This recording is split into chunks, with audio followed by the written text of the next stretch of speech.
नमस्कार मु सोनालीन आपण को आम चैनल को स्वागत करुँची। आज आम गोटे मिठार रेसिपी बनैबा जोटा कि रसावली। रसावली केन्द्रापड़ा जिलार श्री बलदेवजी पाखे प्रसाद रूप में भोग लगा जाए। रसावली श्री जगन्नाथ मंदिर में 56 भोग मध्य पूजा करा जाए। रसावली आम आज बहुत सहज उपाय परफेक्ट प्रोसीजर में बनैबा। आशा करुँची आपण मानक आज रेसिपीटा पसंद आसिबो। ताले चलते देखि नेबा रसावली आम केमती बनैबा।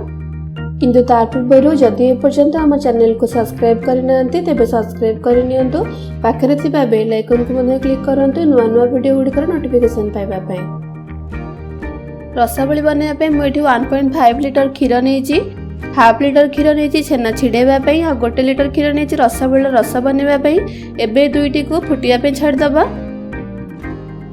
एबे देखो क्षीर ये फुटी आसला भल भाव मिक्स करदबा आ फ्लेम लो करदबा। 1 लिटर क्षीर आम छाड़ी फुटापी एवं लो फ्लेम रे 15-20 मिनिट पर्यंत एमती फुटापी छाड़ा। मझे मझे गोले दूथिबा नले तले सर लगी जाई पारे। हाफ लिटर क्षीर को आम छेना छिड़ेबा। मुझे 2 चम्मच भिनेगार यूज करछि छेना छिड़ेबा पई। एथिरे 2-3 चम्मच भली पानी दबा ताको भल भाव मिसेईकी क्षीर दबा। ताको अल्प अल्प कर देबे छेना छिड़ेबा पई। एमती अल्प अल्प कर भिनेगार पकेले आमर छेना जल्दी छिड़ी जाए। जदि आपण एटी लेंबू यूज करबा चाहउछन्ती आपण एटी 2-3 चम्मच लेंबू रस मध्ये यूज करि परिबे।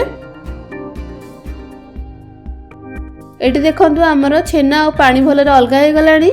एबे गैस फ्लेम ऑफ कर दबा। छेना को संगे संग गोटे कॉटन कपड़ा रे छाणी नबा नले छेना आमर टाण हे जाय पारे। एटी देखंतु आम छेना को भल भाव छाणी देले। एबे एथिरे 1 कप भली पानी देई ताको भल भाव धोई दबा। आपण जदि छेना छिड़ेबा पई लेंबू रस यूज करछन्ती ताले छेना को 2-3 थर भल भाव धोई देबे। एबे हमर एटा हेई गला। एबे आको भल भाव चिपुडी दबा जेम तार सब पानी बाहर जिवो। किंतु मने रखिबे छेना को पूरा ड्राई करिबेनी जेम सेथरे टिके मॉइस्चर थिबो। जदि आमे छेना को पूरा ड्राई कर दबा ताले छेना को आमे छाणीला बेले छेना हमर फाटी जाई पारे। एटा देखंतु हमर एबे हेई गला। छेना पानी को आपण नेक्स्ट टाइम छेना छिड़ेबा पई नहले तो अटा चकटिबा पई मध्ये यूज करि परिबे। एबे आको साइड रे रखि दबा। नेक्स्ट प्रोसेस को जिबा।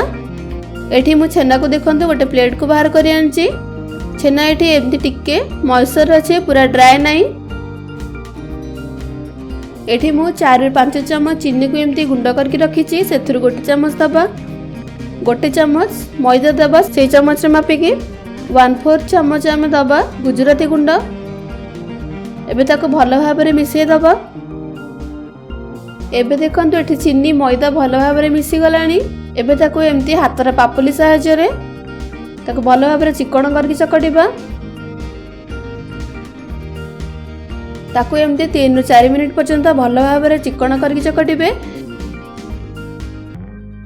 मन रखिबे हमर रसावली बराटा बनैबा पई छेना भल भाव चिकण होबा दरकार जेमति सेतरे किछि खदडा अंश नथिबो नहले हमर रसावली बराटा भल भाव हबनी। एडी देखंतु हमर छेनाटा भल भाव प्लेट रु छाड़ी जाउची हाथ रे मध्य लागुनी। हमर रसावली बनैबा पई छेना एटी परफेक्ट अछि।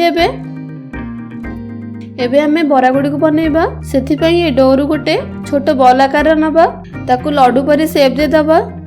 एडी देखंतु एटा हेई गला। एथरे किछि क्रैक आसुनी। एबे आको हल्का हाथ रे प्रेस करी पेडा टाइप रे कर दबा। एबे देखंतु हमर गोटे रसावली रो बरा एठी रेडी हे गला। आपण चाहिले मते रसावली रो बरा गुडी को एमती प्रेस करी पेडा परी करि सारला परे ताकू एमती अंगूठी सहायता रे हल्का हाथ रे मझिरे गोटे होल कर देबे जादर कि हमर रसावलीटा और सुंदर देखा जिवो। एबे देखंतु हमर आ गोटे डिजाइन रसावली बरा एठी रेडी हे गला। एबे आको प्लेट रे रखि दबा। से सेम प्रोसेस रे बाकी सब गुडा मध्य कर दबा। आपण चाहिले एमती होल करके मध्य सब गुडा कर परिबे। एठी देखंतु हमर 2 प्रकार डिजाइन रे रसावली बरा एठी रेडी हे जाईची। एबे आको छाणीबा। सेथि पई गोटे कड़ाई रे तेल गरम करिबा। तेल एठी मीडियम गरम अछि बेसी गरम करिवेनी। एबे रसावली बरा गुडी को दबा। छाणीला बेले फ्लेम सब बेले लो रु मीडियम रखिबे नले हमर बरा गुडी को जल्दी कलर आसी जिवो आ भीतर भल भाबरे सिजिबोनी। एबे आको एमती छाडी देबे ता सहित बेसी लागिबेनी। जेते बेले बरा गुडी को भासी के ऊपर को आसी जिवो सेतेबेले ताको हल्का हाथ रे स्पून सहायता उल्टे देबे। एबे देखंतु बरा हमर भासिकी ऊपर को आसलानी। एबे याकू स्पून सहायता उल्टे देबे जेंति दुई पट साइड भल भाव रे कुक हबो। ताको एमती मझरे मझरे दुई पट साइड को उल्टे की कुक करिवे जेंति दुई पट साइड गोल्डन ब्राउन कलर आसी जिवो।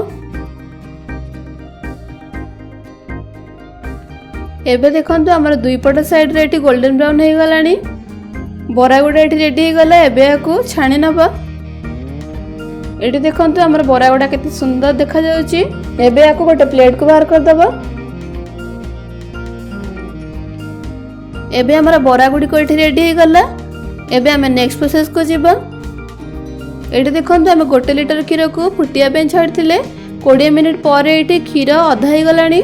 एई टाइम रे आमे चीनी को गुंड करके रखिथिले। से चीनी रो एबे 2 ରୁ 3 चम्मच भली दबा। चीनी आपन का स्वाद हिसाब रे आपन कम बेसी कर परिबे। हाफ चम्मच गुजराती गुंड दबा। ताको भल भाव रे मिसै दबा। एबे एथिरे बरा गुडी को दे दबा। एबे बरा को एम्ति 5 ରୁ 10 मिनिट पर्यंत क्षीर रे भिजिबा पे छाड़ दबा। जेमति बरा गुडी को पूरा सॉफ्ट हे जिवो, जूसी मध्ये हे जिवो। आपण चाहिले एटी 1 लीटर क्षीर बदल रे हाफ लीटर क्षीर मध्ये यूज करि परिबे जदि आपण बेसी क्षीर यूज करिया को चाहुनांती। एबे देखंतु 10 मिनिट पर हमर रसाबळी रो बरा गुडा भल भाव रे भिजी जाईची। हमर रसाबळी एठी रेडी हे गलानी। बहुत सॉफ्ट मध्ये हे जाईची। मु आपण को गोटे काढी की मध्ये देखै दोची। देखंतु एबे याकू एम्ति प्रेस कला परे केते बढ़िया हमर रस बाहरुची। बहुत जूसी मध्ये हेची। आपण ए प्रोसेस रे रसाबळी को घरे थरे निश्चित ट्राई करंतु। आपणकर केमिति बनिला कमेंट सेक्शन रे कमेंट करे निश्चित जणांतु। पुणी देखा हबो आ एक नुवा रेसिपी सहित। धन्यवाद।